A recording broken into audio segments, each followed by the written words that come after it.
Yes. All right, cool, cool. Yeah, so I'm Robert Hawes. I'm the technical director here at research at VS-Labs, which is for cybersecurity.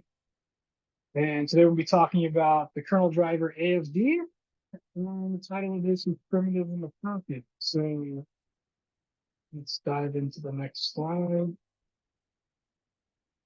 All right, yeah, so a little bit about who I am, Robert Hawes. You can catch me on Twitter, Hawes_RT. I'm a researcher. I'm passionate about vulnerabilities and exploits. Really like vulns more. Exploits are pretty cool too. I enjoy long nights with OS internals and reversing kernel drivers. I enjoy the peace and quiet and the ability to just focus only on that with zero distractions. Makes the reversing a lot more pleasant, a lot easier. I'm approaching a decade of hands-on vulnerability research. Still pretty old saying that out loud now, to be honest. But it's okay. I also enjoy quantum mechanics, AI, machine learning, and quantum programming. If you're into quantum programming, I would still check out IronQ. It's pretty cool what they're achieving. So let's go to the next one. So then also the introductions. So like what we talk about, we're talking about kind of a generalized a view of some concepts. I'm not sure how much everyone's familiar with them, so we're going to try and cover a little bit of concepts before diving into the more second half of the talk, which is technical. But essentially, we'll be diving into vulnerability research, what that is, what it entails, same with exploit development. We're going to be talking about VR methodologies and why they are important. And yes, having a methodology to be long-term successful is very important. Fuzzing madness. Uh, it's a pretty heated area of research. Fuzzing gets a lot of love and a lot of hate from different people, depending on who you ask. Dynamic and static testing, very powerful as well. And then root cause analysis, which is also known as RQA. Root cause analysis is, I would say it's one of those things where like, you're trying to understand the true cause of a bug. And we'll talk about that more when we get to the slide, but it's a very important part of the process. Then we'll also cover tooling. Tooling can be very broad. It can mean anything. And most of the time, it is very much anything that helps you in what you're trying to achieve with your research. So then we have the first half of it, kind of a generalization of what things are, what research is, exploit development, all that. The second part, we're going to dive into the more, I would say, technical side of it, source code analysis, looking at like call flows, like that. We don't actually have time to do like a hands-on, like a workshop approach. It'll be super cool. Like everyone just sits down, gets to a debugger, starts doing some reversing. I think that would be pretty neat. Like given kind of like the time frame and the scope of this, there's going to be a lot of pictures of source code, some other pictures from some other tools we utilize for the for the research, and that would be covered. But essentially, we'll start off with Windows kernel, a little bit of background, what it is, where you can learn more. Same with the Octa dispatch routines. These are pretty important. Then we're going to cover the main target of today, which is the AFD driver. Then we're going to dive into static analysis of AFD, dynamic analysis of AFD. And then we're going to go over bug discovery and then POC development, which is POC development or proof of concept. Then we'll dive into thoughts on methodology and approach. I just want to say one size or like one approach does not fit all approaches. So just because this works for me doesn't mean it'll work for you. And we'll cover on that more when we get to that part of the presentation. Then we'll go into Q&A. And then after that, we'll take over the world. So maybe not the last part, but definitely we'll hit the Q&A. So overview of vulnerability research. In my opinion, vulnerability research is an interesting domain of study because there's a lot of very brilliant people all over the world trying to find vulnerabilities. And how they go about it, I've seen a lot of different methods and a lot of different approaches when it comes to their strategy of finding vulnerabilities. And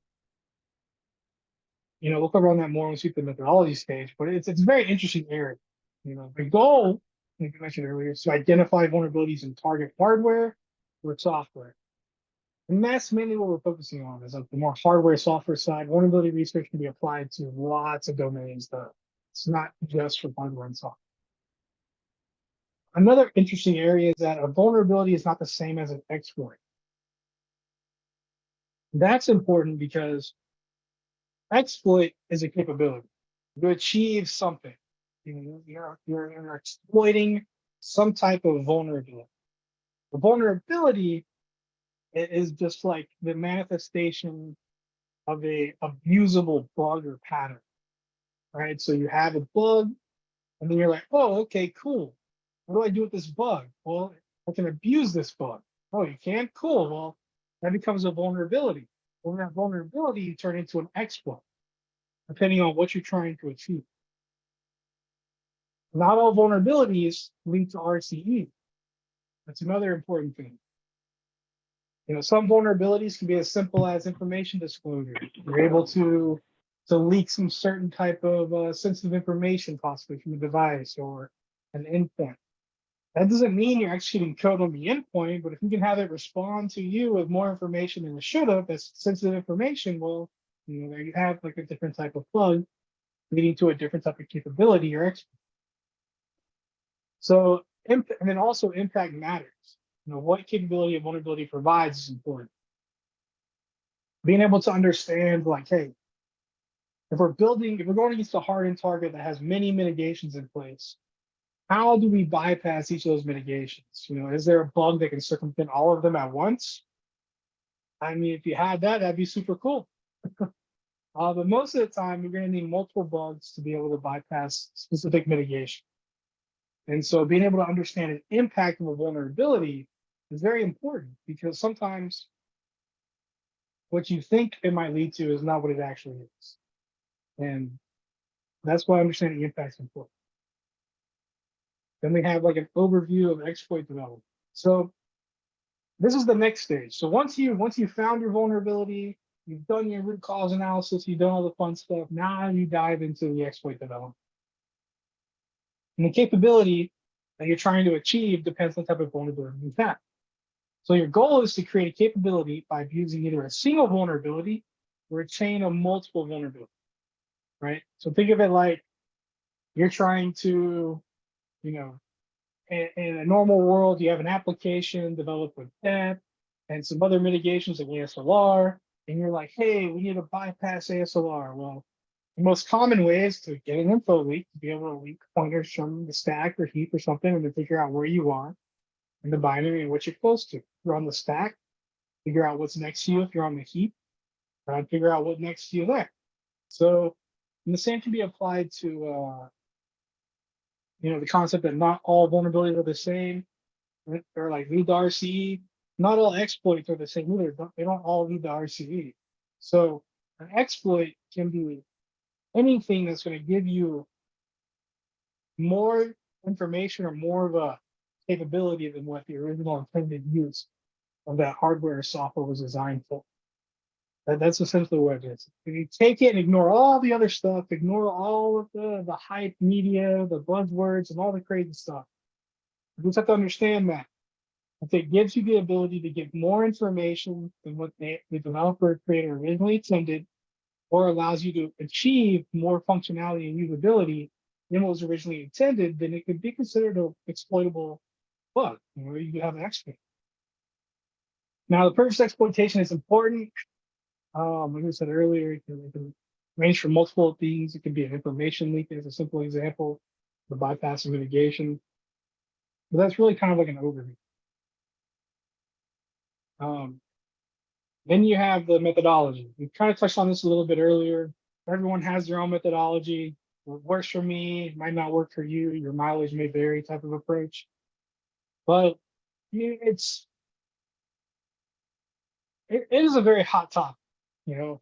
Whose methodology is the best? Who's going to achieve, kind of like the best output? It really just depends. Like there's the age-old debate between researchers between fuzzing and static analysis. Some people swear by only using fuzzing to find bugs. Some people are like, nah, fuzzing's horrible. Just use static analysis only. It's the way to the future. I'll be honest, like both approaches work, So you can use both if you want.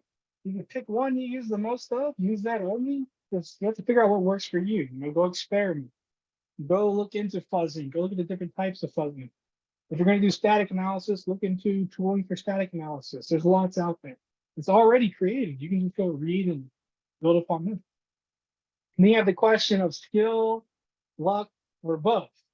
Uh, it's kind of an interesting discussion. So there's a lot of skilled researchers out there who, it's really hard because you can be very skilled and not find bugs.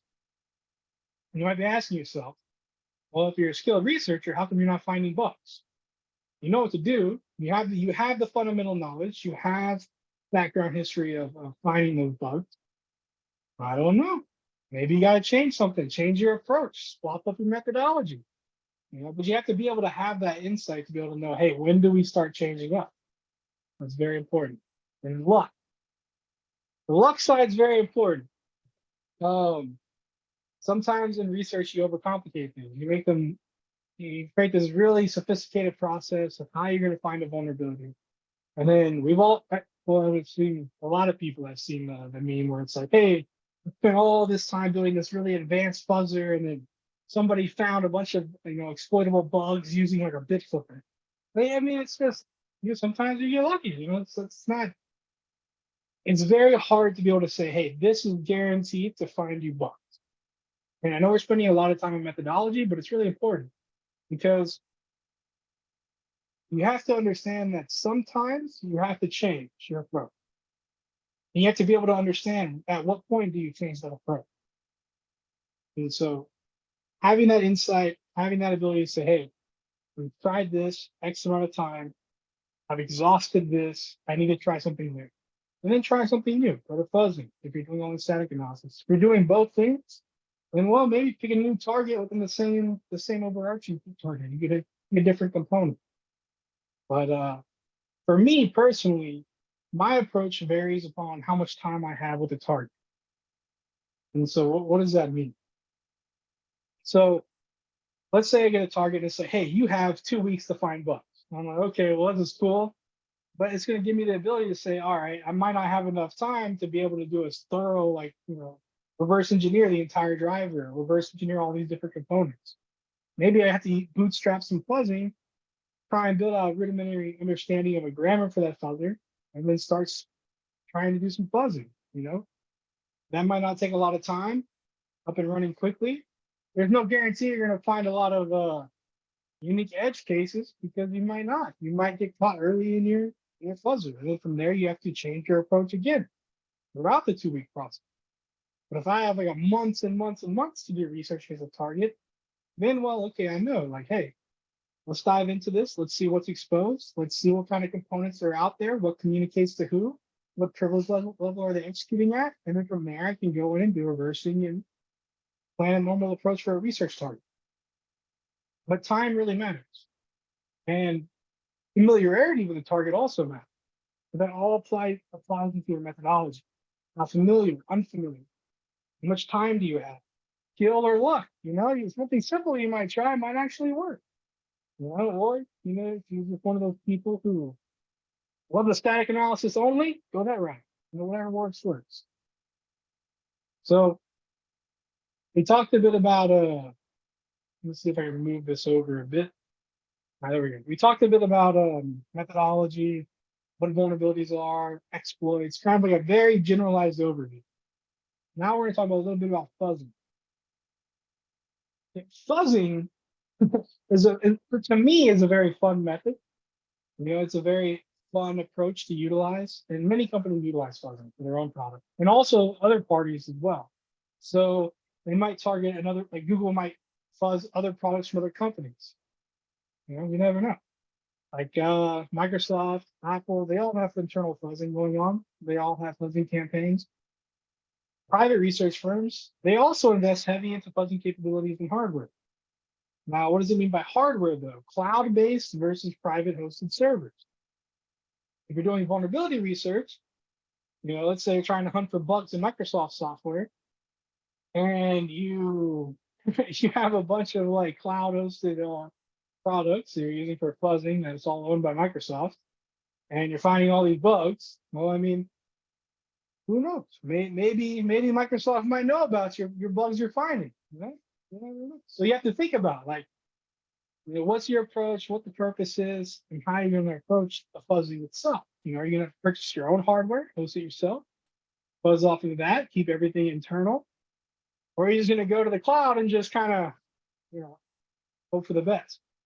Then you have the types of fuzzing. Now there's lots of names of fuzzing. There's lots. People have all kinds of names, terminology. Academics call it one thing. People doing research call it another. But in the simplest terms, you have what's known as like bit flipping, right? Where you have like let's say a network protocol, and you have no idea what it is, and you're like, all right, let's just start, sending repeatedly in a while and flipping these bits and see if we can find something. Or maybe a file parser. Maybe you're parsing zip files, or you're parsing some type of file, and you're modifying that file by flipping a single bit randomly and defending that same file to be processed like hundreds and hundreds of thousands of times until every bit's been flipped in every possible manner or whatever. Like, that approach works. Well, I wouldn't discredit it. Definitely has its merit. It has worked before. So, maybe luck's on your side. Maybe maybe something random happens, you get lucky. Then you have semi-aware. So semi-aware is going to be somewhat similar to like, syntactically correct or maybe a grammar-based approach, but it's not fully fleshed out, right? It's not fully like, hey, like we have every single, way to develop this, let's say PDF, for example, right? Fuzzing PDFs. And you go and read the spec for PDFs, and you go and look at the software you're using. Maybe they have a public documentation you can read about how to create PDFs for their reader. Let's say you spend forever going through that entire document, building a product or a fuzzing framework that'll generate valid PDFs, like it's just like random with random functionality. It's all valid, That would be syntactically correct and grammar based, where you're able to build out a grammar for building this PDF, and that would all be correct. Semi-aware could be as simple as like, hey, I know that the functionality within, X component requires X, Y, and Z, data structures or packs or not packs or packets in certain formats to be sent, and then after that I can do all my fuzzing. We're just going to continue doing random fuzzing after that. That could be like semi-aware, where it's like not fully flushed out, but it's like enough to get you to the point to where you're interested. And then from there, you might expand upon that semi-aware fuzzing framework to build it into a more proper grammar or syntactically correct, fuzzing campaign. So you have that as well. Then you have the concept of dynamic static testing. Now, this is a big one, and at least to me a little bit. So dynamic and static testing is an important part as well. Whenever you're doing auditing of an application, there's a kernel component, user mode component, having the ability to dynamically interact, have instrumentation, have the ability to just pull out more information from your target is going to make your life easier, right? So with dynamic testing, it's great when you can attach a debugger, like WinDebug, for example, on Windows. There's like millions of debuggers. There's like Ollie debug, and I think there's like Hyper debug or something. There's lots of debuggers out there. And you have the ability to perform instrumentation during runtime to extract information that is of interest, right? That's important. If you're able to do that, then you can start.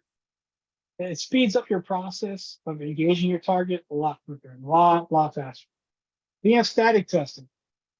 The static testing is also useful alongside dynamic testing. Some people, they're able to just say, like, hey, just give me the binary, I'm going to statically analyze all this and reverse it.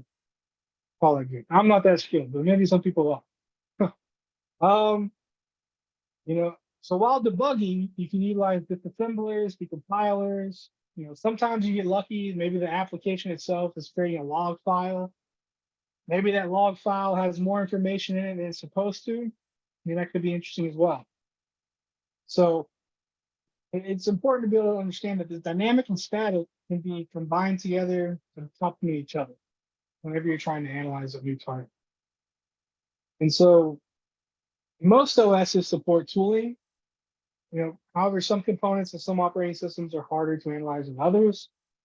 Think about like mobile devices, baseband, Wi-Fi chips, and all that stuff. It might not be as easy to like have runtime introspection of those components as it is, say, the actual Android operating system itself. It just depends on what you're trying to target. And then each has a purpose and shine when utilized properly. You have to understand what you're using it for, why you're using it, and how to use it. That's very important. Then we have the overview of root cause analysis. Now, RCA, this is probably like one of the most important steps to perform correctly.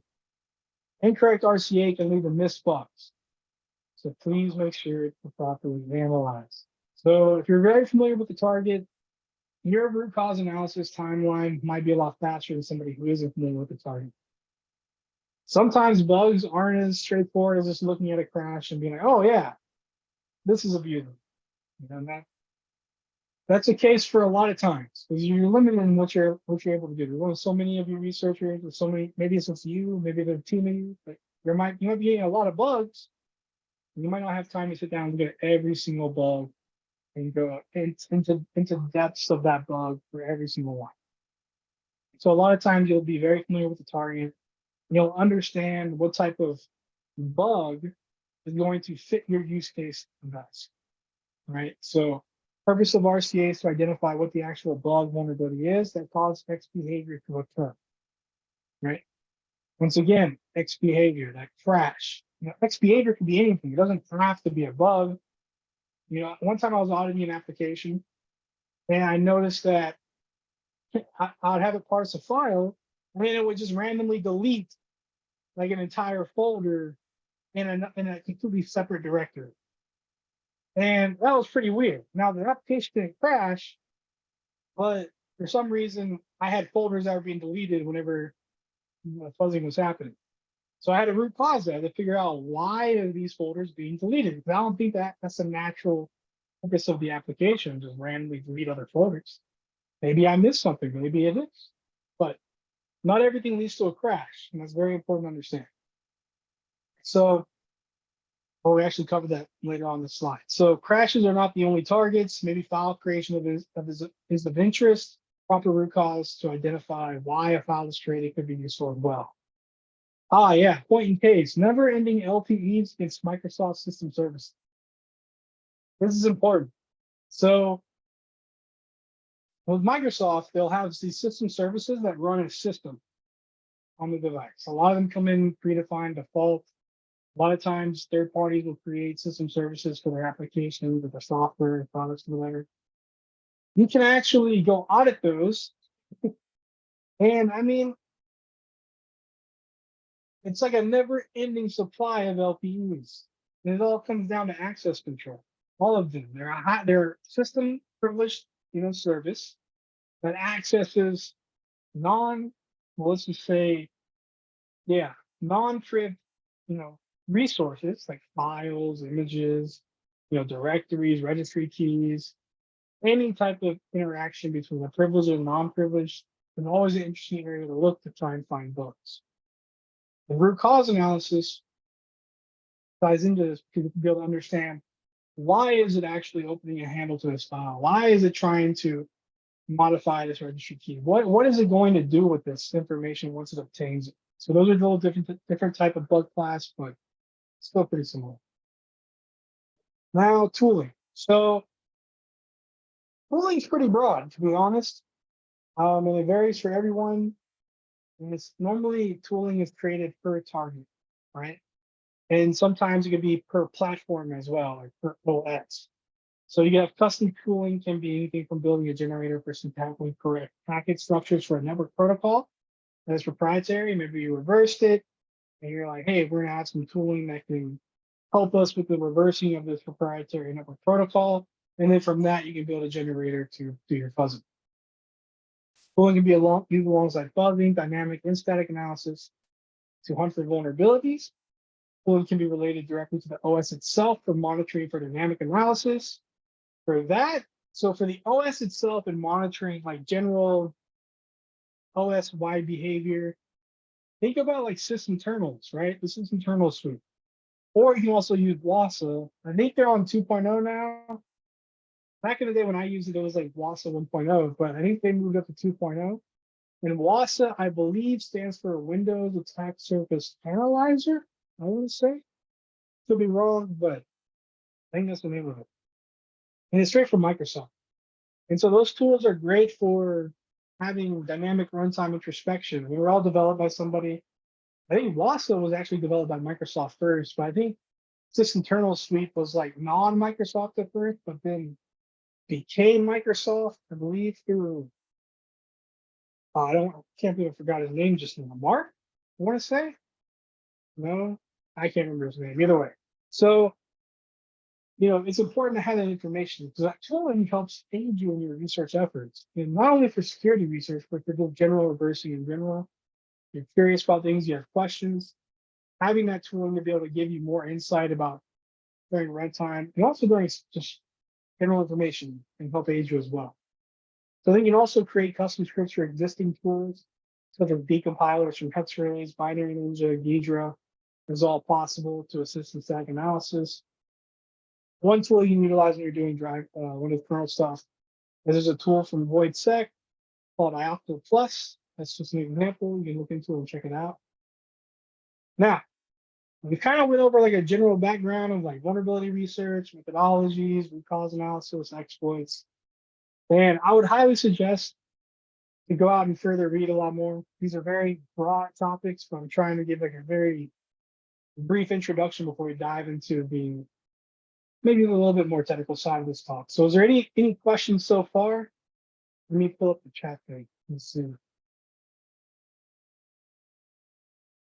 Okay, now we're good. Okay. All right, now the fun stuff. So diving into the Windows kernel. So today's talk is about AFD, the Windows kernel driver. And we're going to be talking about points of interest where we're looking at auto dispatch routines.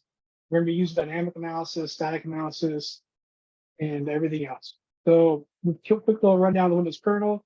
So it basically offers, you can go to Windows Hardware Drivers Developer site from Microsoft directly.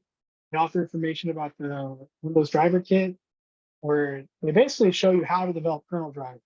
And being able to understand how to develop a kernel driver will help you be able to reverse other kernel drivers to be able to find vulnerabilities and performance.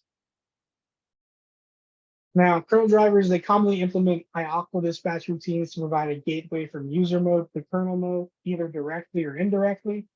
Now, what does this actually mean?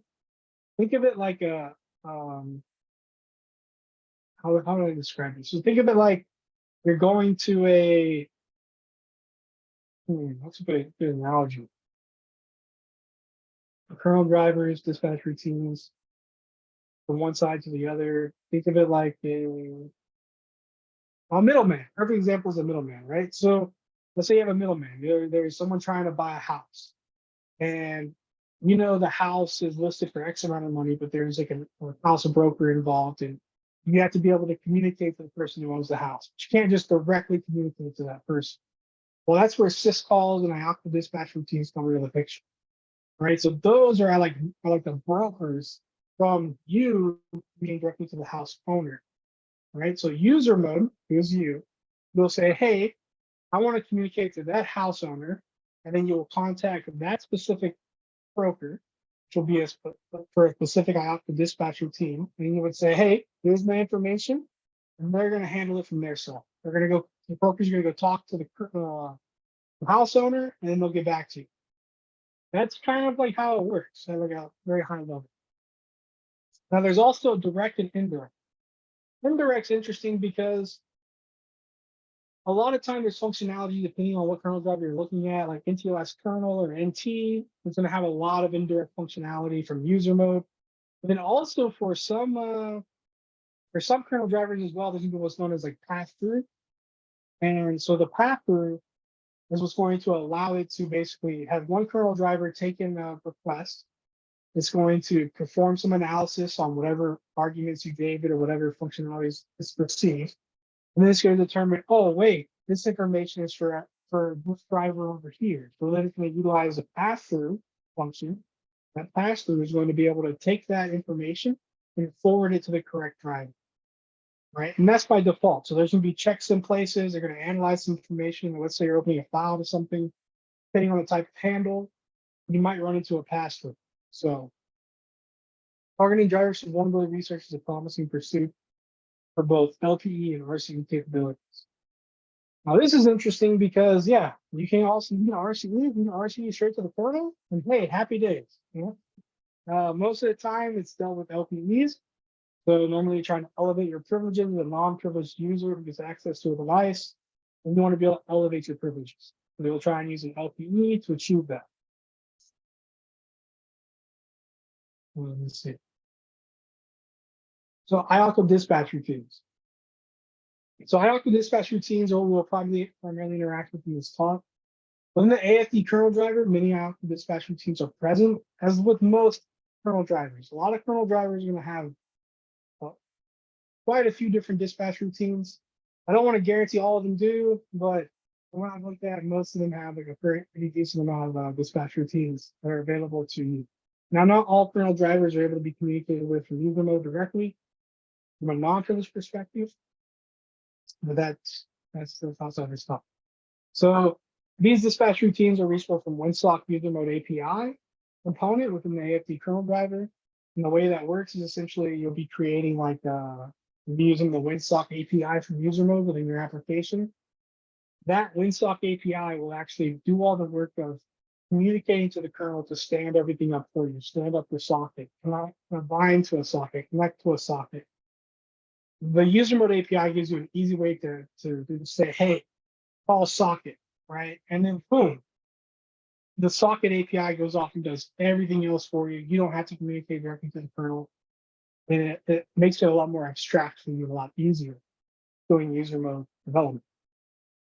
Now, we either directly utilize the user mode component to create the socket and modify its context, all right? Or, if where it gets fun, we can directly modify the context ourselves, and we can modify this, or we can communicate directly to the AFD driver itself to do a lot of this behavior ourselves without having to use the user mode component. So think of it like, if there's applications out there monitoring like certain API calls from user mode, or maybe they're checking what functions are being called and created. If within a binary, if you don't actually call any of those user mode APIs and you're just directly dealing with the kernel, you might be able to circumvent a lot of that monitoring that's going on at the user mode level, depending on what libraries are loaded and what functions that they assume you might be utilizing to monitor, right? So that's an interesting point as well. So let's say for AFD set context, we can directly communicate that to from the user mode through the AOCO dispatch routines, and not have to do any of the other modifications with the user mode API. We just eliminate all of that together. Now, if you want to learn more about AOCO dispatch routines, you can go to the link, read it, learn some more. Highly encourage it.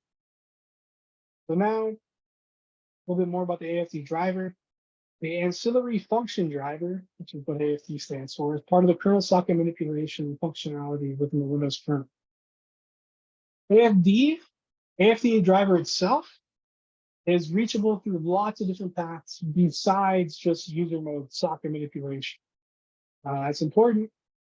Maybe you're someone outside in a different device sending a packet to the your target machine. You could try and trigger some AFD functionality remotely as well. So it's utilized both internally and also internally in user mode for WinSock and some other APIs as well. Now for the LPE, oh wait, did I go the wrong way? Oh yeah, I do. Okay. So For LPEs, it can be reached directly through the WinSock user mode API, socket, connect, bind. Think of those as an example. If you go to Microsoft documentation, you'll have a huge amount of user mode API functions that you can call. These user mode APIs all call directly into AFD. I see in the next few slides. So here's an example. This is from a tool called VS-Revit, which we'll talk about in a bit. It's a very powerful tool, right? So what do we actually see in this picture? Normally, if you're debugging with WinDebug in the kernel mode, you can set a breakpoint somewhere you at, dump the call stack. Let's say you set a breakpoint AFD bind for that process. AFD bind gets hit within the kernel. WinDebug sends off a break, says, "Hey, alert! There's been a bug here, or not a bug, but you hit your breakpoint." From there, you dump the call stack, and you'll see some of these functions, right? NT device IO control file, IOP control file, synchronous service tail, then you have IOF call driver, and then AFD dispatch device control. Now, dispatch device control sounds interesting, right? What is it dispatching? Something's going on here. It's sending something off. Well, eventually it leads into AFD bind. And then from AFD bind, we can see all the other functions that are called. We see X allocated pool, mem copy, sock matter size. And then we see at the bottom it returns to NTOS kernel and all that fun jazz. Right. So in this next picture, we have the user mode side of that.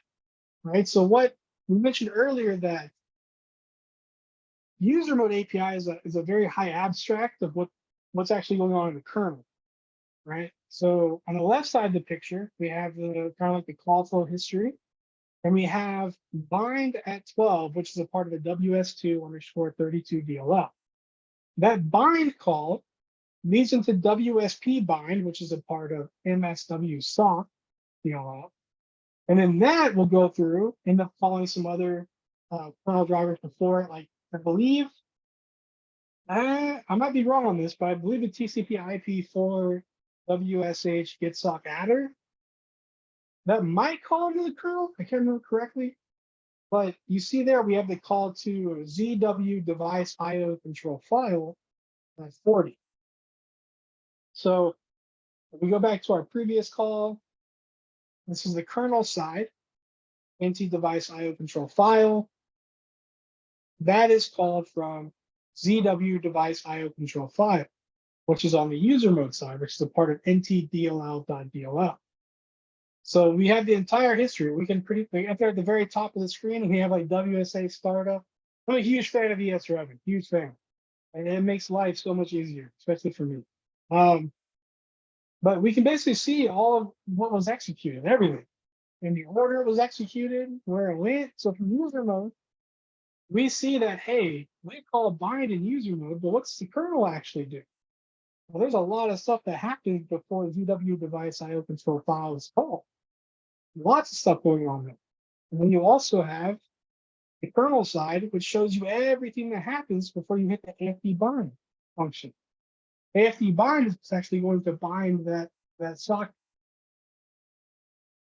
So it's kind of like an example, right? So user mode, abstracted away, does a lot of heavy lifting for you. You just call a single function. Bind, this is a lot of stuff that happens when you call bind.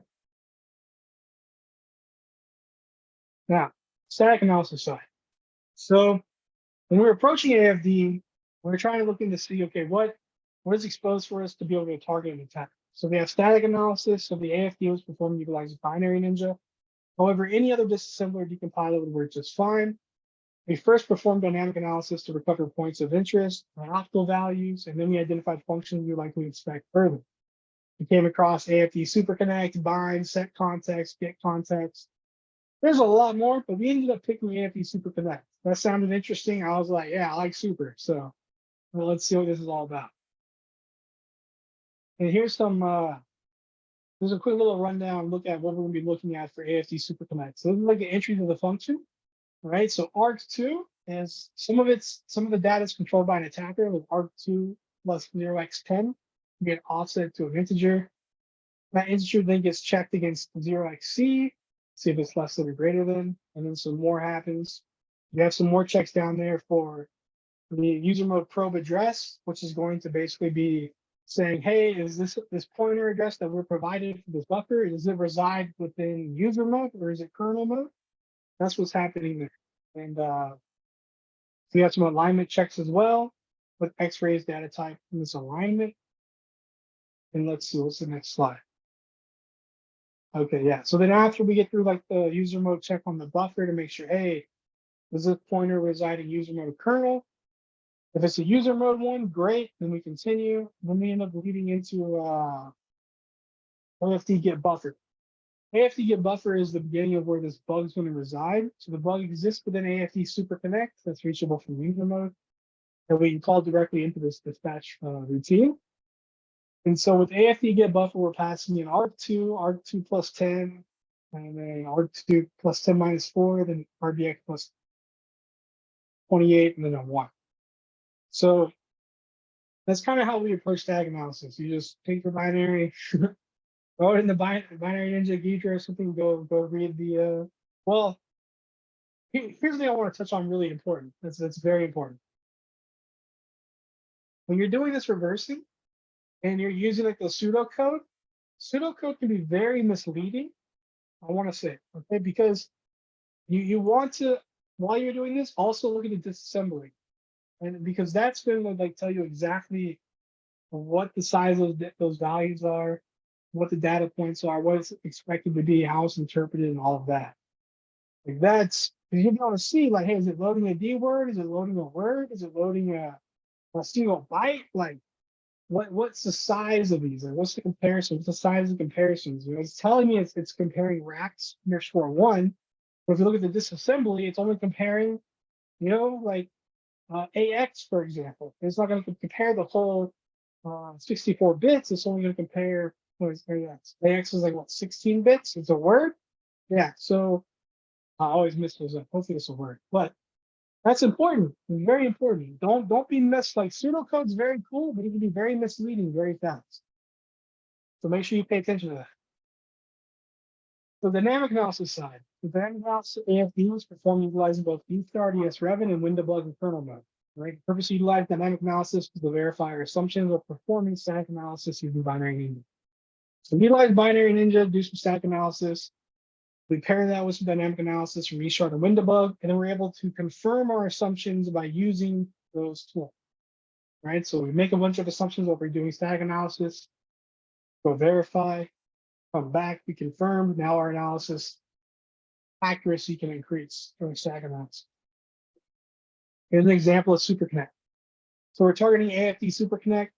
We can see the entire kernel flow call from the into device IO control file, leading to IoT control file, synchronous service tail, IOF call driver, AFD dispatch, all the same as before, except we have a different function that is called in dispatch this time versus barn. We have AFD SuperConnect. Let me see all of the function calls that made to AFD get buffer, and then copy, raise status, and all that. Well, in WinDbg, we set a breakpoint on the entry into AFD SuperConnect. We trigger it, dump some of the arguments. Right there, we have that the second pointer with that RDX points to, not the second pointer, but like the RDX plus 10, we'll have 40. And then down at the bottom, we'll have like the octal be called, which is 120C7. That's the octal for AFD SuperConnect.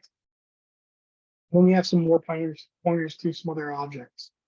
So if I remember right, like it's like device object and then an endpoint object, device driver object, and an endpoint object. I can't remember off the top of my head, but those are those.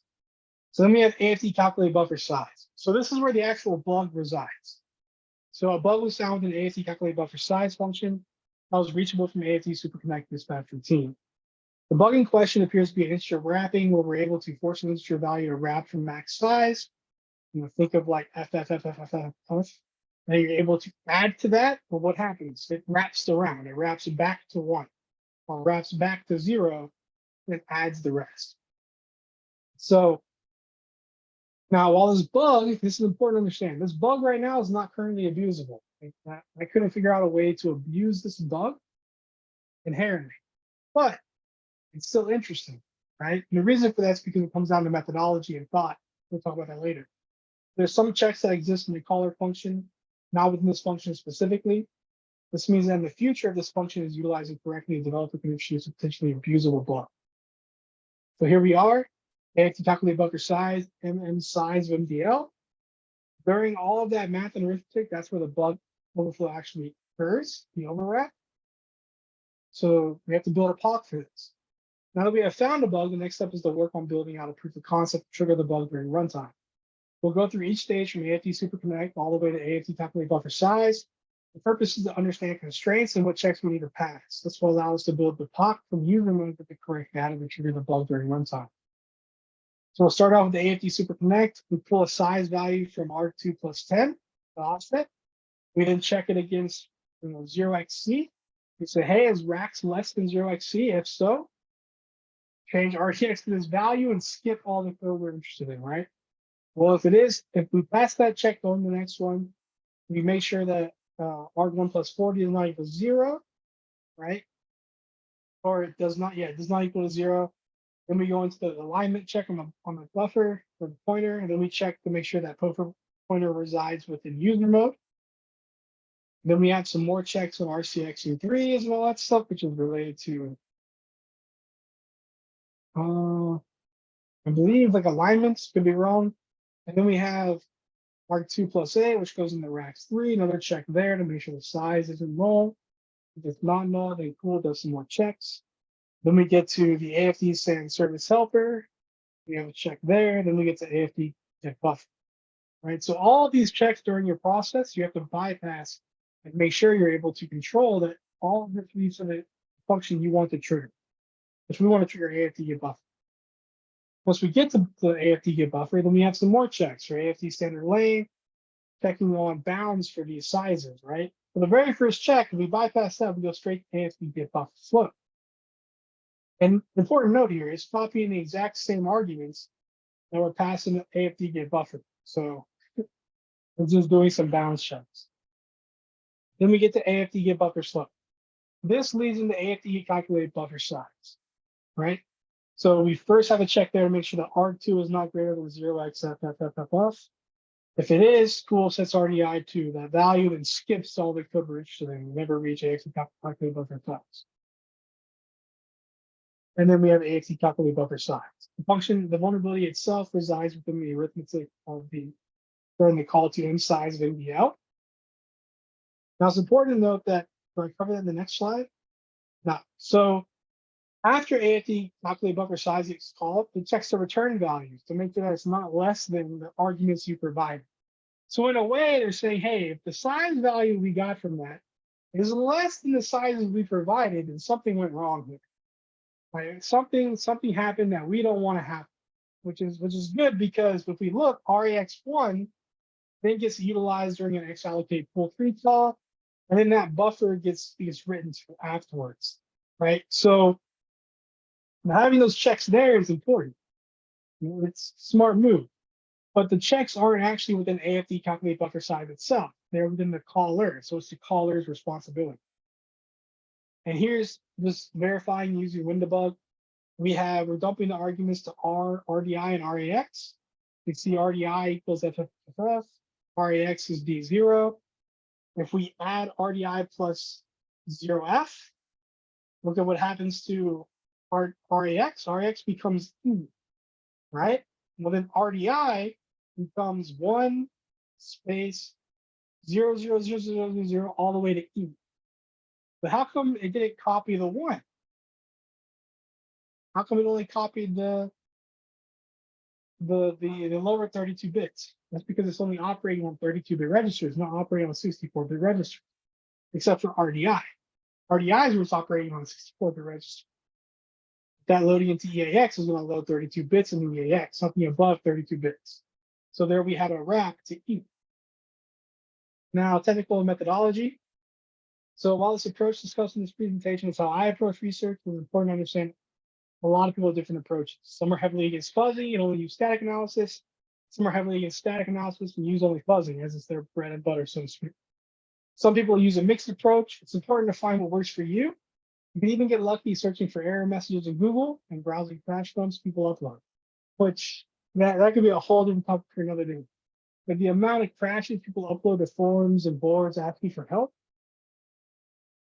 huge, huge amount. People just straight up just like they'll upload the whole crash dump for you, right? They're like, hey, like I have this kernel bug happening, it's something weird. Boom, they upload it right there for you. Methodology is important. And what works for me might not work for you. And what works for you might not work for me. Just gotta test it out and see. But that's pretty much the end of the presentation. A lot of it is, here's the thing about research and how I do it, is a lot of it comes down to like thought process. The technical side's important. Like understanding like how to read assembly, how to reverse engineer, all that stuff's great. But having the proper mindset and thought process goes a lot further than just having the skill. Like, the skills are part of the problem. Having the ability to think differently and think what happens if I change this data type? What happens if I change this value that this programmer is expecting me to provide them by default? Like that stuff, that's the type of mindset you have to have. So yeah, that's pretty much it.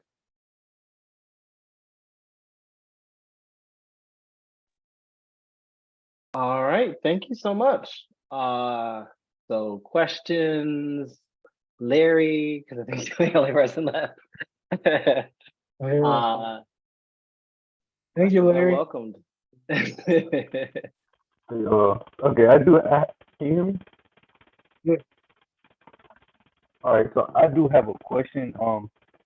So I'm kind of new to this field, so I wanted to know if there's any other resources that you might recommend to get caught up on the technical side. I'm currently developing the mindset and the other skills, but I just wanted to know how I can pretty much keep on the technical side and get caught up on that. Of course, that's a huge question. So there are some online public resources that are free. I believe I want to say it's open source security training. They used to be run by Zenokova, I believe. I believe they actually opened up open source security training 2 as well. I'm not sure if 2 is free. 2 might be free as well. You just have to check.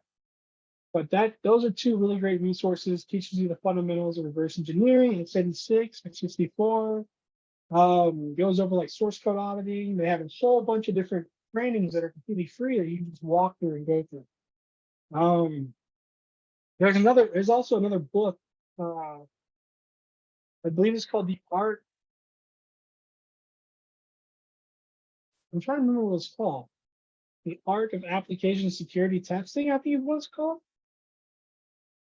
I believe it's what it's called. It's by Mark Dowd. It's a big book, massive book. But it's kind of older now. It's a little bit older. But a lot of the thought process and logic is the most important part. Right? If you can read the book and understand the thought process behind why they're doing what they do and they outline in the book, that'll be huge. Because the skills you can learn with being able to reverse engineer, being able to read assembly, being able to do code auditing, all that's fine. But having the thought process to understand why are they doing this, like that, in my opinion, is very valuable. Yeah, well, that's a good question. All right, thank you. I appreciate it. Yep. No worries. But yeah, so I mean, yeah, not too bad, not too shabby. Definitely nervous during this presentation for some reason. I don't know why, but definitely nervous. It was a great presentation. Thank you, Robert.